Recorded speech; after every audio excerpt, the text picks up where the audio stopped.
বিধানসভায় দাঁড়িয়ে শুভেন্দু অধিকারীকে এবার সরাসরি চ্যালেঞ্জ সদ্য বিজেপি ত্যাগ করে তৃণমূলে যোগদানকারী হলদিয়ার বিধায়ক তাপসী মণ্ডলের। তিনি বলেন, যুদ্ধের রণকৌশল প্রকাশ্যে বলতে নেই। আমি নিশ্চিত যখন যুদ্ধে নেমেছি রণকৌশল ঠিক করেই নেমেছি। আমি যুদ্ধ কিভাবে জিততে হয় জানি। এরপরে রীতিমতো শুভেন্দুকে চ্যালেঞ্জ ছুড়লেন তাপসী মণ্ডল। কি বললেন এদিন আসুন শোনাই।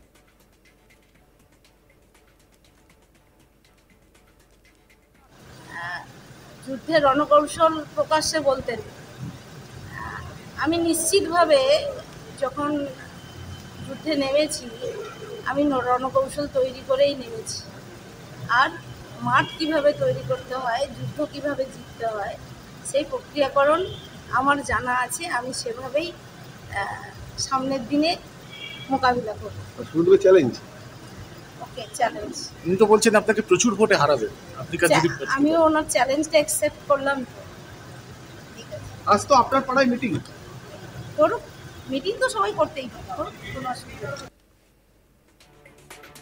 সামনের বছরই রাজ্যে বিধানসভা নির্বাচন। তার আগে সদ্যই তৃণমূলে যোগদান করেছেন তাপসী মণ্ডল। তাপসী মণ্ডলকে নিজেদের দলে নিয়ে এসে মাস্টার স্ট্রোক দিয়েছে বলে মনে করছেন অনেকেই, কারণ তিনি হলদিয়ার। তৃণমূল ইতিমধ্যে কম বেশি লোকসভা ভোটের পর প্রস্তুতি কিন্তু শুরু করে দিয়েছে অনেক আগে থেকেই। সামনেই রয়েছে বিধানসভা ভোট এবং এই বিধানসভা ভোটের প্রস্তুতি শুরু করে দেবার পরে এই চাল কিন্তু বেশ উল্লেখযোগ্য বলে মনে করছেন অনেকেই। এই চালে তারা ফের ক্ষমতায় ফেরে কিনা সেটাই দেখার, কারণ তাপসী মণ্ডল তৃণমূলে যোগ দেওয়ার পরই তাকে রীতিমতো আক্রমণ করতে দেখা গিয়েছে শুভেন্দু অধিকারীকে। তিনি একেবারে আক্রমণ করে ভোটে হারানোর চ্যালেঞ্জ ছুড়ে দিয়েছেন। এবার আপনাদের শোনাবো বিরোধী দলনেতা শুভেন্দু অধিকারী কি বলছেন। এই বিষয়টা আমার কাছে অনেক পুরনো। এক মাস আগে যখন ভারতীয় জনতা পার্টির জাতীয় নেতারা একটা সার্কুলার দেন, যেহেতু পশ্চিমবঙ্গ নির্বাচনের বছর কোনো বিধায়ক জেলা সভাপতি হতে পারবেন না, এই বার্তা পাওয়ার পরের দিনই তিনি তার দেওয়ালে থাকা পদ্মফুল পুছে দিয়েছিলেন। অতএব এটা আমাদের কাছে নতুন নয়। আমরা উই নো ইট। উনার জেলা সভাপতির পদ থাকবে না, তাই তিনি ওই গোল গোল করে বলবেন সুব্রত বক্সির মাধ্যমে কথা বলেছেন। আমরা we know it very well. তো আপনাদের শুনিয়ে রাখি, যেমন মুকুটমণি অধিকারীকে, যেমন কৃষ্ণ কল্যাণীকে, যেমন বিশ্বজিৎ দাসকে হারিয়েছিলাম লোকসভায় দল বদলুদের, একইভাবে তাপসী মণ্ডলকে যদি তোলামূল প্রার্থী করে আমাকে কিছু করতে হবে না। হলদিয়ার তোলামূলিরাই ওকে বিসর্জন দেবে। ওকে শুধু নয়, ওর ফ্রেন্ড শ্যামল মাইতিকেও বিসর্জন দেবে। এরপর তাপসীও ফের বিজেপিকে আক্রমণ করতে ছাড়েননি, রীতিমতো চাঁচাছোলা ভাষায় আক্রমণ করেন। সব মিলিয়ে ভোটের আগে রাজনৈতিক পারদ একেবারে ঊর্ধ্বমুখী। কি বললেন বিধায়ক তাপসী মণ্ডল আসুন শোনাই। আমরা জানি ভোট ঘোষণা হওয়ার মিনিমাম 1 মাস আগেই তার ক্যান্ডিডেট নির্বাচন হয়, এটা জানতাম এবং লিডাররাও বলতেন। তো বিরোধী দলনেতা এটা বলছেন, মানে বিরোধী দলনেতা কি 1 বছর আগে থেকে নিজের থেকেই আমাকে বাদ দেওয়ার জন্য পরিকল্পনা করে ফেলেছিলেন? এটা একটা বড় ব্যাপার, কিন্তু আমার কাছে এটা বিষয় নয়। দল বদল করেছি, মূলত বিরোধী দলনেতা আছেন উনি সব জায়গাতেই সবাইকেই কণ্ঠাসা করে রাখার একটা পরিকল্পনা করেন। তাই ওনার চক্রান্তের শিকার হয়ে আজকের আমাকে দলবদল করতে হয়েছে।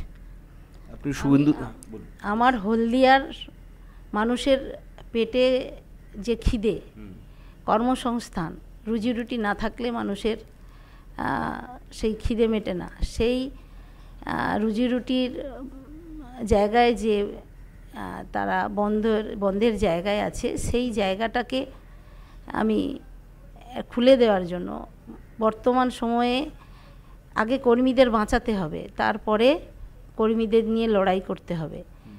তাই শাসক দলের হাত মিলিয়ে শাসক দলের পরামর্শে আমার হলদিয়ার সমস্ত বেকার যুবকদের কর্মসংস্থানের লক্ষ্যে এবং হলদিয়া উন্নয়ন যাতে স্বাভাবিকভাবে সামাজিক এবং অর্থনৈতিক ডেভেলপ হয়, তার জন্যই আমার এই মাননীয় মুখ্যমন্ত্রীর সঙ্গে সঙ্গ দেওয়া এবং তার সাথে কাজ করার সুযোগ করে নেওয়া।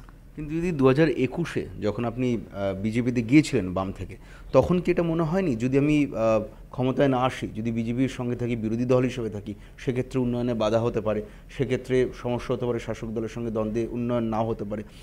2026-এ যখন আরও একটা ভোট আসন্ন, তার 1 বছর পর এই অনুভূতি কেন? যখন 21-এ আসি তখন ঠিকই, তখনই মনেও হয়েছিল যে বিজেপি দলে একটা যে শোনা কথা যে বিজেপি দলে সঙ্গে যেহেতু কেন্দ্রে আছে, তাই ডেভেলপমেন্ট বা সমস্ত রকম উন্নয়নের ক্ষেত্রে, অর্থনৈতিক এবং সামাজিক উন্নয়নের ক্ষেত্রে কিছুটা হলেও সুরাহা হবে এলাকার মানুষের জন্য। যে রাজ্য সরকারের যতই প্রতিবন্ধকতা থাকুক, কেন্দ্রীয় সরকারের কিছু প্রজেক্ট আছে আমার হলদিয়া এলাকায়, সেখানে আমি এলাকার মানুষের জন্য কিছুটা কাজ করতে পারবো, সেই ভাবনা নিয়েই বিজেপিতে ছিলাম।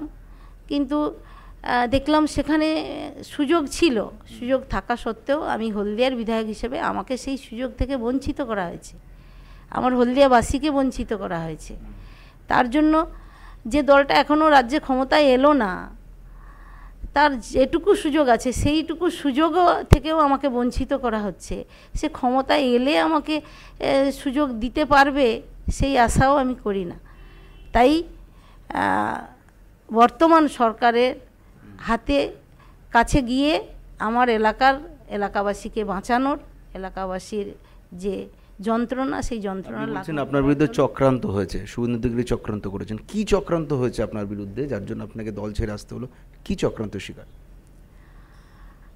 দলের নিষ্ঠা মেনে, আদর্শ মেনে সংগঠন মজবুত করার যে কাজ আমি করেছিলাম, তিনি ওতে ভয় পেয়েছিলেন, হয়তো ওনার থেকে বেশি মানুষ আমাকে গ্রহণ করতে পারে, তাই ওনার থেকে বড় কেউ হয়ে যাক বা ওনার থেকে ভালো কাউকে কেউ বাসুক, সেটা উনি চান না, কোনো দিন উঠতে দিতে চান না, এটা আমার অনুভব হয়েছে। তাই আমি মনে করি ওনার চক্রান্ত ছিল, তাই উনি এই ধরনের একজন সাংসদ করার জন্য একজনকে বাইরে থেকে নিয়ে এসেছিলেন, অভিজিৎ গাঙ্গুলি, যিনি এলাকা সম্পর্কে কিছু জানেন না, এলাকার সম্পর্কে কিছু বোঝেনও না। তার প্রথমে এসে জানা বোঝা করতে কিছু সময় লাগা উচিত, কিন্তু তিনি এসেই দলের কর্মীদের ওপর তার কেন হঠাৎ রাগ, যে কর্মীদের তিনি ব্যাকগ্রাউন্ডও জানেন না, কিছু জানেন না, তিনি কেন তার বিরুদ্ধে বলবেন, সেটা একটা প্রশ্নের মুখে। আরও আপডেট পেতে দেখতে থাকুন আজ তাক বাংলা। সাবস্ক্রাইব করুন, নোটিফিকেশন পেতে বেল বাটন অপশন প্রেস করুন, হোয়াটসঅ্যাপেও ফলো করুন আজ তাক বাংলা।